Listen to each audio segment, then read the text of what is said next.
Agresi militer Belanda I atau Operatie Product adalah sebuah kejadian penting dalam sejarah Indonesia. Usai memproklamirkan kemerdekaan pada tanggal 17 Agustus tahun 1945, Indonesia tidak serta-merta langsung terbebas dari para penjajah. Belanda masih berupaya untuk merebut wilayah Indonesia lewat berbagai serangan.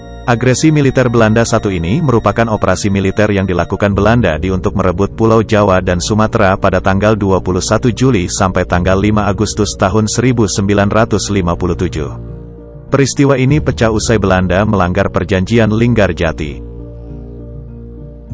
Kehadiran agresi militer Belanda I ini menimbulkan berbagai protes dari dunia internasional. Agresi ini dipimpin langsung oleh Letnan Gubernur Jenderal Johannes van Mook dengan tujuan untuk memulihkan perekonomian Belanda setelah Perang Dunia II dengan menguasai kekayaan alam yang dimiliki oleh Indonesia. Belanda memiliki tafsiran sendiri terkait kemerdekaan Republik Indonesia dan juga hasil perjanjian Linggarjati hingga agresi militer pun dilakukan. Lantas bagaimana agresi militer I? Seperti yang diketahui bahwa perjanjian Linggarjati yang telah disepakati ternyata tak membuat perselisihan antara Indonesia dengan Belanda mereda. Pihak Indonesia mengklaim bahwa usai proklamasi kemerdekaan, secara otomatis Indonesia sudah menjadi negara yang berdaulat dan berhak untuk mempertahankan kemerdekaannya atas semua wilayah bekas jajahan Belanda. Di sisi lain, Belanda tetap berpegang teguh dalam isi pidato Ratu Wilhelmina tanggal 7 Desember tahun 1942. Pidato ini berisi tentang sebuah hari yang akan dibuat persemakmuran antara Kerajaan Belanda dan Hindia, Indonesia, di bawah naungan Kerajaan Belanda. Hal ini jadi sebab agresi militer Belanda I pecah.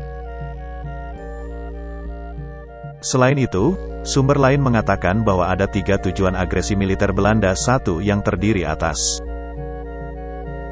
1. Tujuan politik, menghilangkan negara Indonesia secara de facto dengan cara mengepung ibu kota Indonesia dan juga menghapus Nusantara dari peta. 2.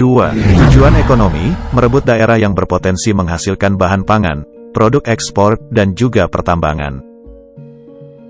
3. Tujuan militer, menghancurkan Tentara Nasional Indonesia, TNI. Dijelaskan bahwa Belanda menyebut agresi militer Belanda I yang terjadi pada tanggal 21 Juli tahun 2947 sampai tanggal 5 Agustus tahun 1948 terjadi di wilayah Pulau Jawa dan Sumatera. Belanda juga mengatakan bahwa operasi tersebut menjadi aksi polisionil dan mengatakan bahwa tindakan yang dilakukan adalah urusan dalam negeri untuk mengembalikan ketertiban umum. Oleh sebab itu, Belanda mengabaikan seruan dunia internasional untuk menaati isi perjanjian Linggarjati dan menghentikan perselisihan dengan Indonesia. Agresi militer ini dipimpin oleh Gubernur Jenderal van Mook dengan mengeluarkan ultimatum supaya pihak Indonesia menarik pasukannya sejauh 10 km dari garis demarkasi. Namun, ultimatum ini ditolak Indonesia. Bukan hanya mengeluarkan ultimatum supaya pasukan Indonesia mundur, tapi Van Mook juga dengan keras menyatakan bahwa Belanda tidak akan pernah terikat lagi dengan perjanjian Linggarjati. Setelah itu, Belanda mulai melancarkan serangan cepat dan mendadak dengan memakai kekuatan militer yang besar serta ditunjang perlengkapan modern. Serangan ini tentu saja membuat pihak Indonesia terkejut dan tidak dapat menandingi kekuatan Belanda pada saat itu. Akhirnya, Belanda dengan mudah menguasai beberapa wilayah di Jawa dan Sumatera. Bukan hanya itu, para diplomat yang berada di Jakarta juga banyak yang menjadi tawanan Belanda. Agresi militer Belanda I ini mendapatkan kecaman dari dunia internasional, termasuk Amerika Serikat dan Inggris. Kedua negara tersebut merasa kecewa dengan adanya serangan yang dilakukan oleh Belanda. Mayoritas negara khawatir dengan pergolakan yang berkepanjangan yang akan berakibat pada kekacauan politik, militer, dan ekonomi. Terdapat banyak negara yang memanfaatkan kondisi ini untuk memperbesar pengaruh di Indonesia. Di sisi lain, Belanda membela tindakannya sendiri dengan cara mengirimkan surat kepada Sekretaris Jenderal PBB dengan isi surat antara lain. 1. Pihak Belanda menuduh RI tidak bisa melaksanakan perjanjian Linggarjati. 2. Gencatan senjata yang terjadi tanggal 14 Oktober tahun 1994 kerap dilanggar oleh tentara Indonesia dan pemerintah Indonesia tak menyangkal pelanggaran yang sudah terjadi. 3. Di garis demarkasi sering ada penyerbuan kepada Belanda dan penyerbuan ke Indonesia Timur serta wilayah Kalimantan Barat. 4. Sering terjadi pemusnahan alat berharga.